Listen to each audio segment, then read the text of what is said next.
Britain abolished slavery in 1833, but by then slavery had already generated centuries of wealth, a wealth that built cities, banks, universities and empires. Slavery wasn't just a moral catastrophe, it was a business, a very profitable one. In this video, we'll explore how Britain profited from slavery, who made money, which institutions grew rich, and how the legacy of that exploitation continues to shape British society today. Britain's financial sector also profited. Lloyd's of London insured slave ships, enslaved people and plantations. Their profits depended on voyages being successful, meaning as many enslaved people as possible survived.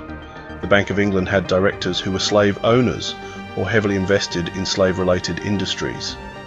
Early banks like Barclays and RBS, or Royal Bank of Scotland, have acknowledged links to slave money. Profits from slavery didn't stay in the colonies. They flowed back to Britain, fueling its transformation into an industrial powerhouse. Manchester's cotton mills depended on raw cotton from US plantations worked by enslaved people. Birmingham's metalworks made shackles and weapons used in Africa to trade for humans. The shipping industry, textile production, refineries, wholesale merchants, and retailers were all tied to this system. Historian Eric Williams argued that slavery laid the financial foundation for the Industrial Revolution, and while that view has been debated, the economic connections are undeniable. Slavery was finally abolished in the British Empire in 1833, but Britain didn't pay off the enslaved, it paid off the slave owners. The government paid £20 million, about $17 billion today, to more than 46,000 slave owners. It was the largest bailout in British history until the 2008 financial crisis.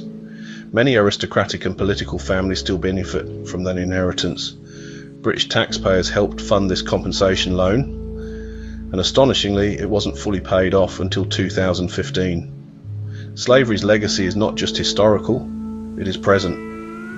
Many elite schools, banks, and corporations trace their roots to slave wealth. Black British communities still face inequalities tied to this past. Movements for reparations, curriculum reform, and memorialization are growing. Understanding how Britain profited from slavery is about more than guilt. It's about truth, about facing history honestly so that we can shape a fairer future.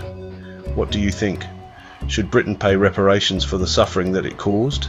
If you found this video informative, please like, subscribe and share. What surprised you most about Britain's ties to slavery? Let me know in the comments. And remember, history isn't behind us, it's all around us.